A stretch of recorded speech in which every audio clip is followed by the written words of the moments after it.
through service in whatever we're doing. Dhruva was a little yogi in the forest, but this applies if we are software engineers, or farmers, or in business, or finance, or in industry, for mothers or fathers or teachers, educators, entertainers, musicians, whatever we may be.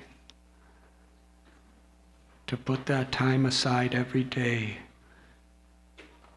to meditate on the Lord within our hearts, and then to serve in such a way that will please the Lord within our hearts. That's the universal process that Narada Muni taught. But Dhruva was so sincere.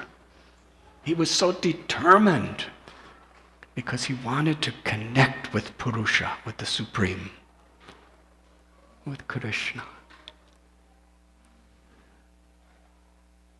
The first month, he just ate some fruits and berries from the trees once every 3 days.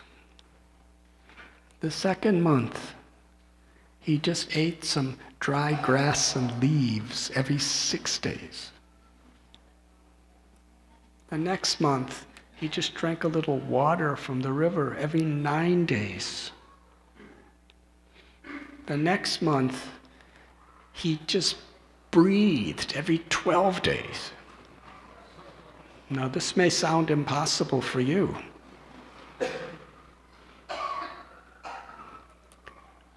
But 100 years ago, people thought if you were to tell them about a cell phone, they would say it's impossible. Yes? Now it's impossible to not have a cell phone. But 100 years ago, the concept of such a thing was impossible. To speak of airplanes. Flying is for the birds. Humans can't fly. So you see, things change.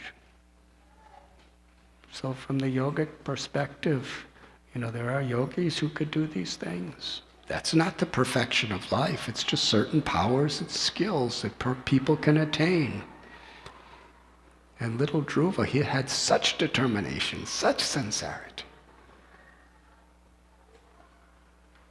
And in the next month, he was so, because of his sincerity, he was standing on one leg without breathing, totally immersed in a state that's called samadhi. He wasn't just imagining God within his heart. Narayan, a name of the Supreme, revealed himself within Dhruva's heart. Dhruva was seeing him. The infinite beauty of the absolute truth, who's the source of all beauty, the source of all love. He was having personal presence. Through his love, he was surrendering his body, his mind, his words, his very soul, his life. What an incredible experience. Then suddenly, that vision disappeared. Little Dhruva was so disturbed. Not exactly disturbed, just disoriented. He was seeing the source of everything beautiful in all of creation and limitlessly beyond. And now it's just a blank. So little Dhruva opened his eyes. He saw the same form of Sri Narayan, Krishna, standing in front of him.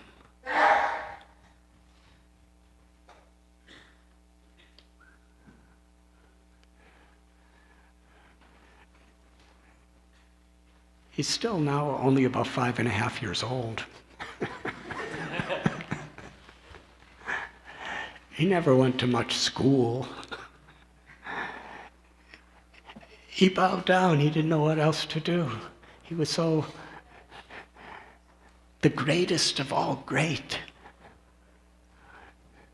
A little boy. Can you imagine his experience?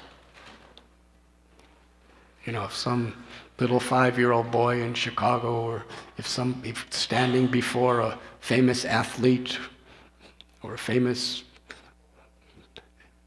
movie star would probably,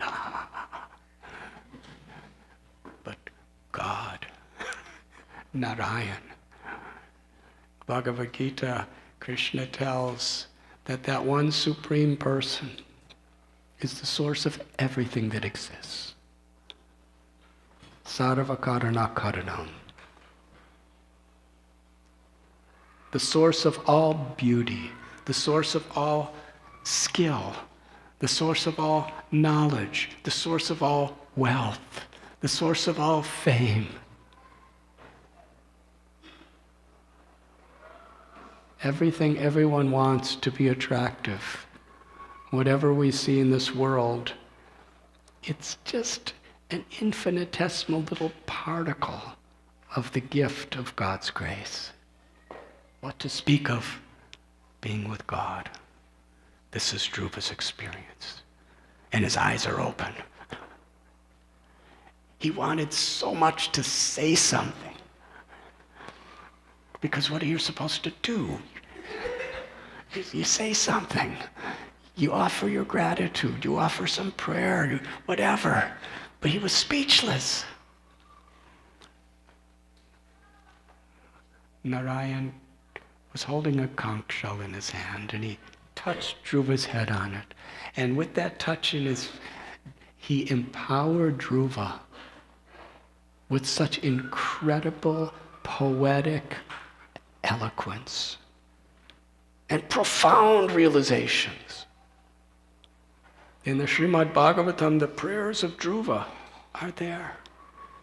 He spoke to the Lord in such a way that even ages and ages later, to this day and everything in between, there are millions of people getting inspired by his words.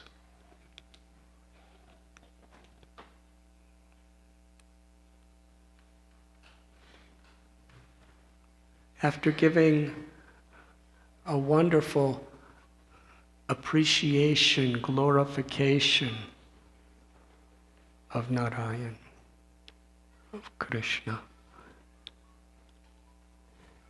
he explained how ashamed he was. Because you see, when Narada gave him all those instructions, Dhruva said, "You want me to just be detached from everything? I want to be the king. I want a kingdom greater than my father, greater than my grandfather, greater than my great-grandfather, greater than anybody that's ever been." And that was actually his motivation for doing everything he did.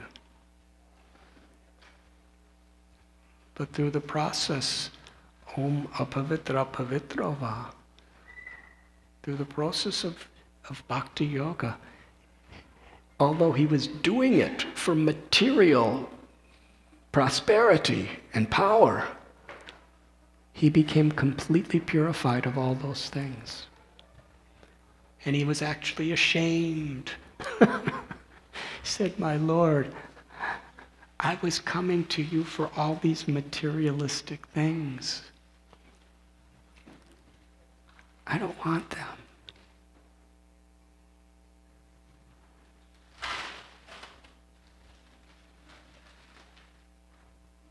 Narayan said, "I will give you any benediction you like. Everything that you wanted, I've come to give you." Little Dhruva, from his heart he said, "I came here to this forest looking for the broken pieces of glass in the form of power, wealth, fame, all sorts of sensory enjoyments that come along with that. Broken pieces of glass may look shiny, but if you play with them, you get cut. And that's the nature of all these things. He says, I was looking for this broken pieces of glass, but by your grace, I have received the most valuable jewel in the form of my love for you. Now I do not want anything else but to love you and to serve you. Lord Narayan told Dhruva that I give you all of these things. In this life, you will find nothing but happiness in whatever situation you're in, because you'll always be experiencing me, the Lord said, who is in your heart. And beyond this life, you will continue experiencing the ultimate liberation of my love, praying. But you want to serve me? Go back to your kingdom. And after your father retires, he will make you the king. And you rule. You rule as a father and a mother for all your citizens. See them all as my children.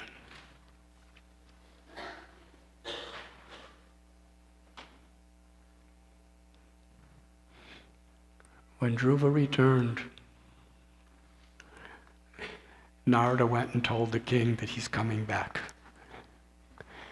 He left in the most desperate human condition possible,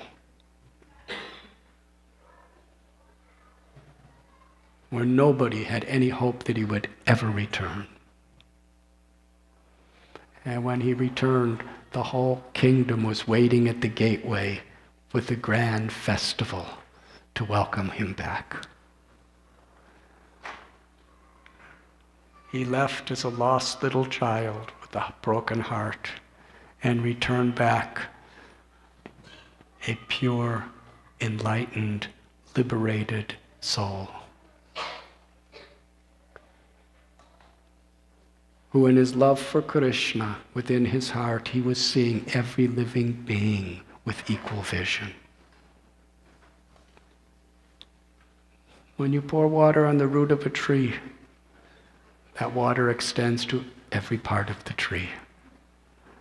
And similarly, when our propensity to love is directed toward the root of all existence, the all-beautiful, all-loving Supreme within our heart, the Supreme Personality of Godhead, then our love naturally extends to every living being, who are like the fruits and the flowers and the branches and the leaves of the tree. Dhruva returned home. He was so loving and forgiving to take care of his stepmother, who insulted him with such arrogance and such envy and such hate. He forgave her. And his brother, they became best friends. In fact, everyone became Dhruva's best friend, whether they knew it or not. And the king, after Dhruva left home, he resigned from all of his being king. All he did is pray and think of his little son. And when his son returned home, as soon as he got a little older, the king put him on the throne. This is the way Dhruva ruled. He had no selfishness. He had no false ego. even the least and most insignificant of his citizens, he would give his life to help them.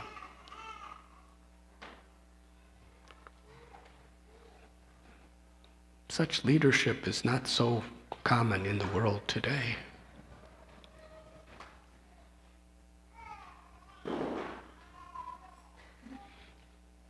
I was just with my father.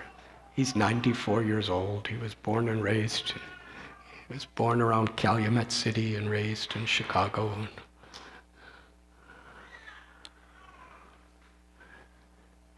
And he was telling me a little about the political situation.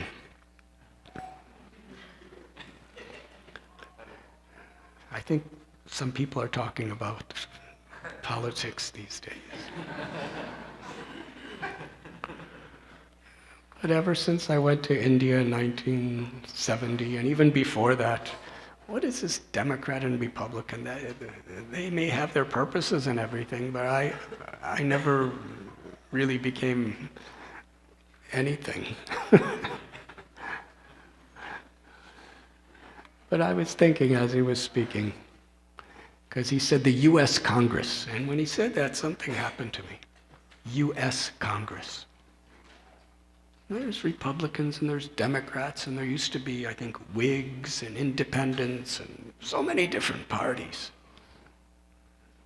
But Congresses were all together. But for a simple little person like me, who left,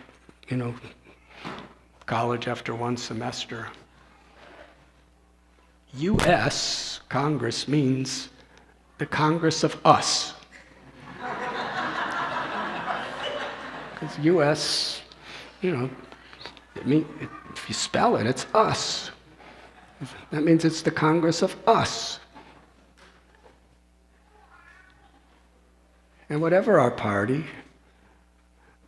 we're meant to be us, not you and not them.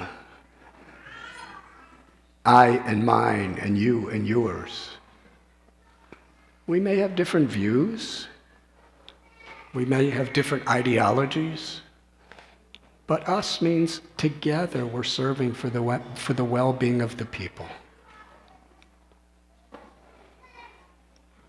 And we're all willing to make any sacrifice, even inconvenience, even poverty, even death, if we help the people. That's what a leader has always been.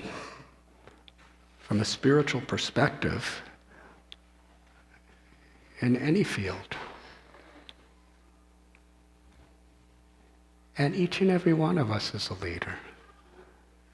Mother and father of leaders of their children. And again, that us, we have a joint responsibility for these children. It's not about me and you, it's about us for the well-being of others. This type of leadership was exemplified by Dhruva. He was such a king for many, many years.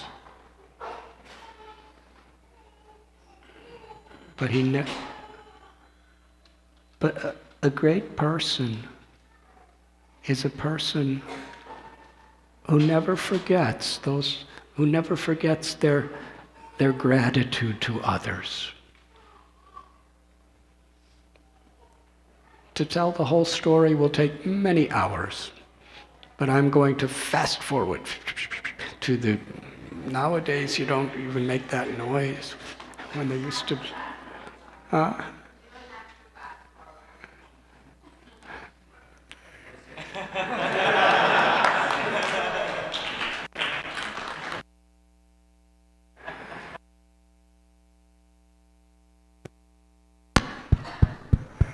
Seems like a higher power wants me to fast.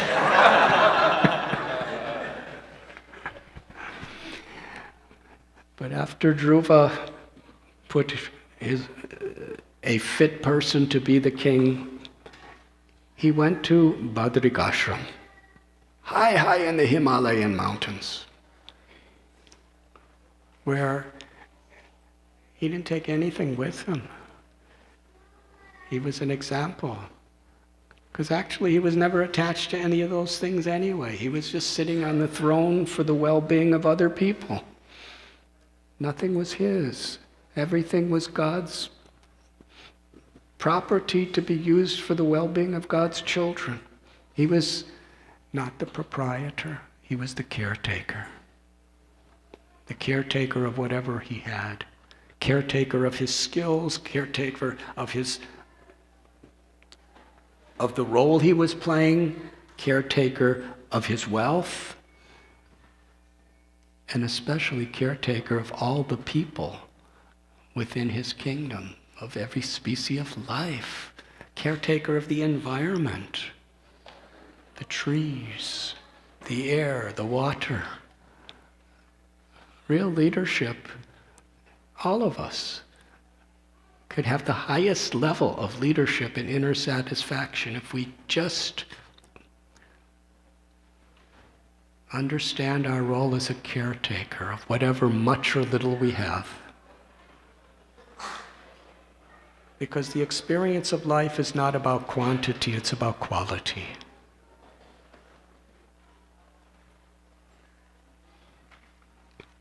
Hanuman was lifting mountains, and that little squirrel was lifting pebbles. But they were both doing it in a spirit of devotion. And Lord Ram, he proclaimed that you are both completely equal in my heart. So Dhruva was way up in the Himalayan mountains among the greatest yogis in the whole world. And then an airship from the spiritual world came down. And the people on that airship, divine beings, said to Dhruva, "We are here to take you to the spiritual world, into the eternal pastimes of your beloved Lord. Please come. This is your ultimate liberation." Dhruva said, "But I'm a servant of the Lord. I don't want to just enjoy his abode. I'm here to serve, and I have my spiritual practices I still have to do." So he did them. And then he went to all the different sages and rishis. He was more spiritually enlightened than any of them. They were sitting trying to attain this liberation. And he was about to take off to attain that liberation. He could have said, "I'm going. You didn't make it yet." He could have said that. But what did he do? He bowed down to each, even though he was more spiritually advanced than all of them, he bowed down to every one of them. Thanked them for their encouragement, for their inspiration, for their teachings. He expressed his deepest gratitude to each of them. And they were all so moved, they cried, they embraced him.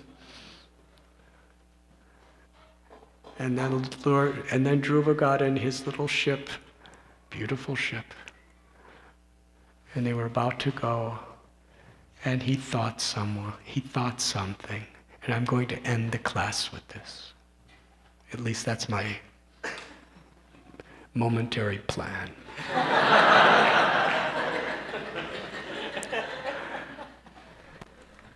He was thinking, how could I go there without my mother? So many now, he's a really old person. Long time he lived. So many years before, when he was just a child, his mother, her prayers, her love, her simple instructions were the seed of everything great that he did in his life. How could I leave my mother? He didn't say anything, he just thought that. That was his gratitude. Such greatness. And the divine beings who were on the ship with him, They said, Dhruva, look over there. And he looked in the sky and saw another ship with his mother on it. Krishna knew your heart. He said, he gave her liberation before you.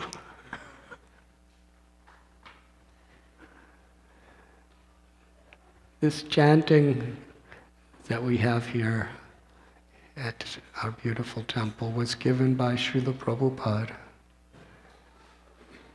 He came in 1965 to the West from Vrindavan, which for devotees of the Bhakti school of yoga is the holiest of all holy places in the world. He came to share this message. A message that is at the heart and the essence of all spiritual paths that are true.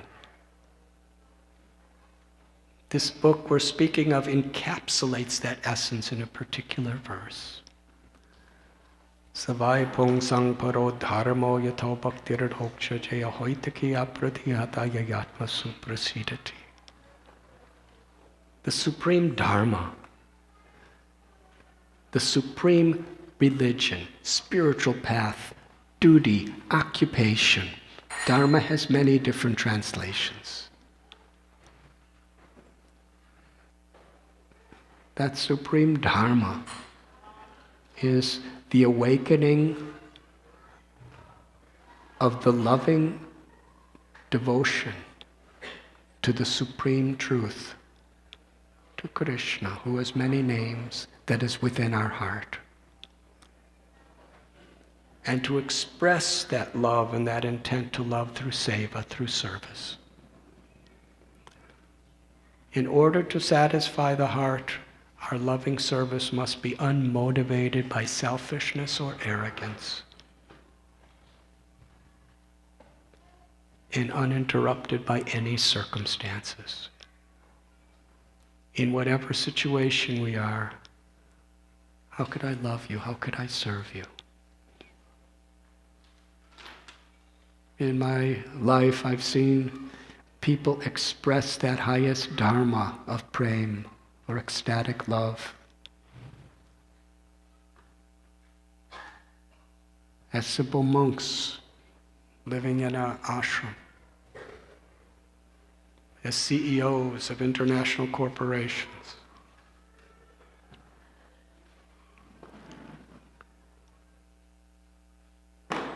as people helplessly laying on their deathbed. In whatever situation we are, how could I please you, my Lord? I'm yours.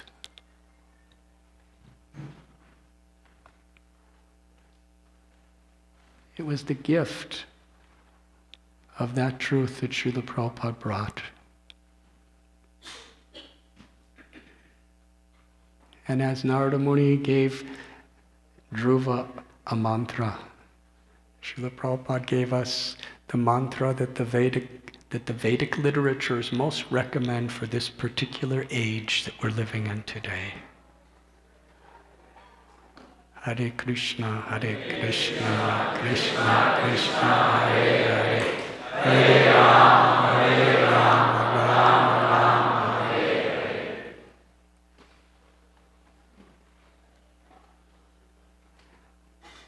This mantra purifies our heart, purifies our mind, brings it into our natural condition.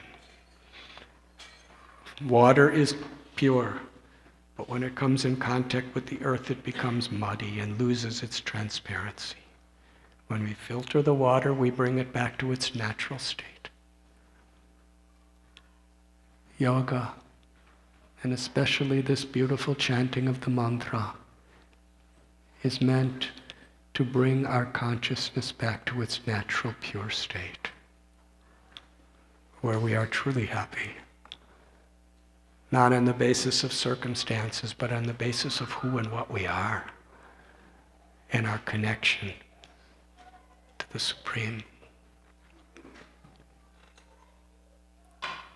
to share that happiness.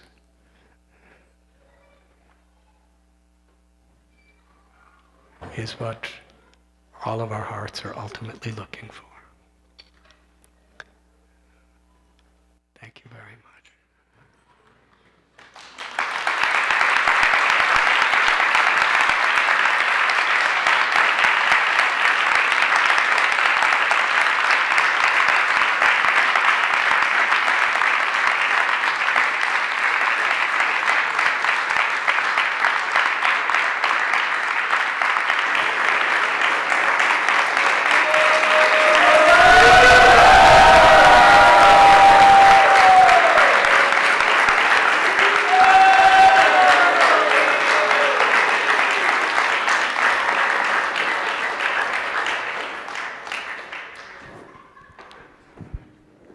Thank you very much, Maharaj. Can I humbly request for a kirtan, short kirtan? If it makes you happy, it becomes my... It makes me and all the devotees here very happy.